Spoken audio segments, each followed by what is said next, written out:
I'm John Piotti, the president of American Farmland Trust, and I'm delighted to be with you today to have the second conversation about BPS, Buy, Protect, Sell. Now, in the first session, I talked about some of my experiences when I was at Maine Farmland Trust. Today, I'm going to talk a little bit more about the variations that we see in BPS projects and a little bit about how that relates to changes in the 2018 Farm Bill. And then after me, there's going to be a panel who's going to walk through individual projects and help you understand this a little bit better. So, Buy, Protect, Sell. I've got my fancy visual here. Buy, Protect, Sell, as the name implies, it is about purchasing property and then protecting it with an agricultural conservation easement, and then turning around and reselling the property to a farmer at a more affordable cost. But rather than buy a property, sometimes you're fortunate and a property will get gifted to an organization. That's happened to us at Maine Farmland Trust. It's happened to us at American Farmland Trust. And then there's an option that's something in between those two, right? Sometimes you can get a bargain sale. Sometimes a farmer is willing to sell a farm property to you at a more affordable price below market value because the farmer is excited about seeing that property permanently preserved. And I want to stress that because, as I mentioned in my first presentation, making BPS projects work is all about making the numbers work. And to the extent that you can start at a lower cost, it makes things an awful lot easier.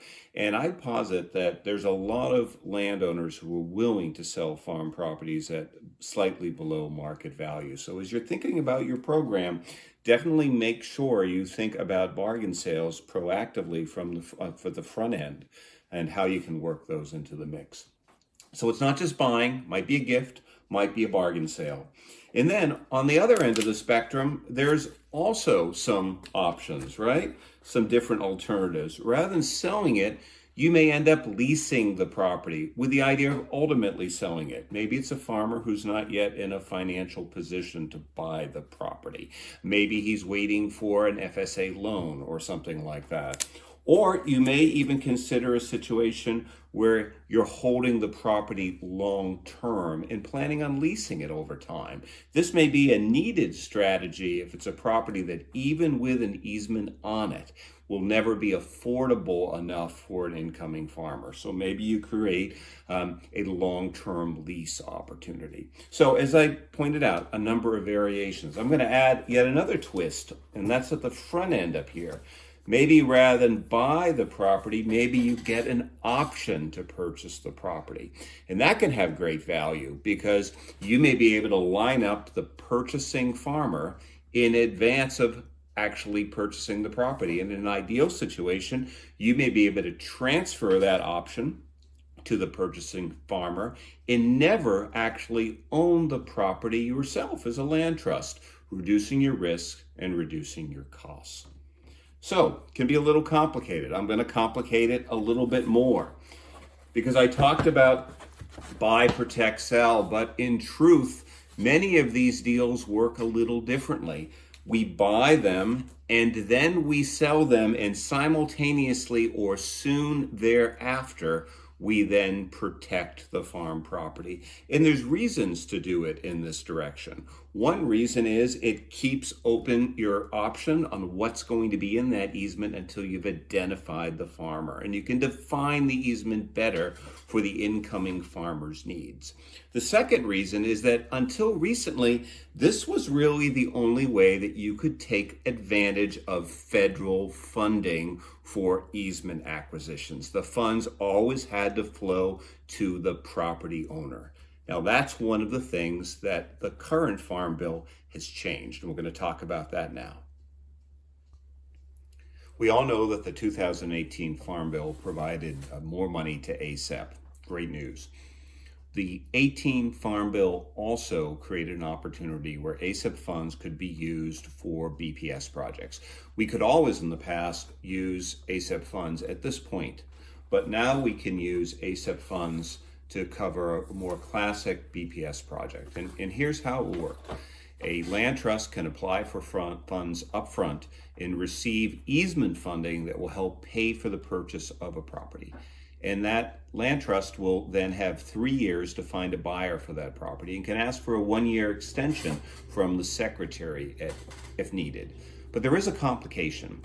The federal government and most states do not allow a single entity to both hold land and fee and hold the easement on it. So what that means is there has to be another system to make this all work.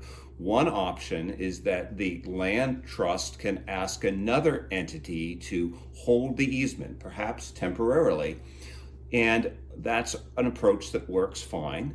Alternatively, the land trust can plan to hold the easement from the beginning, but have another party, a third party, stand in as the buyer of that property. So I'm going to use another one of my fancy visuals here to explain this. So if you're using ACEP funds, BPS projects can work in this manner. Either the land trust can be the buyer, and then the land trust can protect it by working with another entity, a third party who will hold the easement, and then ultimately it flows to the farmer. The other approach that works is the land trust that's driving the project can find a third party to be the buyer, and then the land trust, at the time of the easement is placed on the property, the land trust would become the holder, and then ultimately the land would transfer to the farmer. Either work. In this situation, the third party would be here temporarily until the property is transferred to the farmer. In this situation, the third party could be a permanent holder of that easement, or that holding entity could assign the easement back to the land trust after the property is conveyed. It's confusing. It's a little confusing, but it's worth it. And the reason is, as I explained in my first presentation, these are very valuable projects. They provide a new tool to the farmland protection toolbox that can do things that other easement projects simply can't do. So, even though it's complicated, it's worth getting to know and understanding what's possible. And American Farmland Trust is here to help land trusts, to help public programs that need more information on Buy, Protect, Sell. Learn what you need to do so you can execute these projects. Thanks for your time.